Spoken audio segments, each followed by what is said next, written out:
Hello guys, welcome to my channel. Today we are going to see how to fix a Steam disk write error. Let's fix it guys. Method 1, you just need to go to search menu and type Steam. Right click on the Steam and select open file location. Right click on the shortcut and select properties. Select the compatibility tab and check mark run this program as an administrator and select apply and OK for changes. And just close it off here. Now click on this system tray, right click on the Steam and select exit Steam. After closing the Steam, now open the Steam and check if the problem solved or not. If not, method 2, you just need to open up Steam, go to Steam tab and select settings.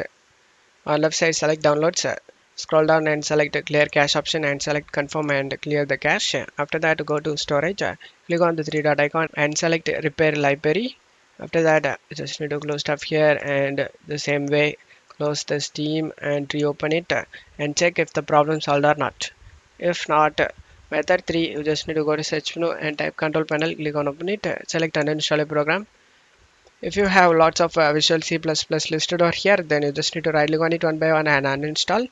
After uninstalling all the Visual C++ listed over here, you just need to close stuff here and open up Chrome and search Visual C++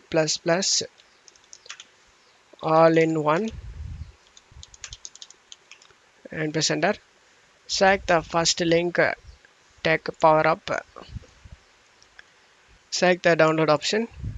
Select any of the server and it will start downloading.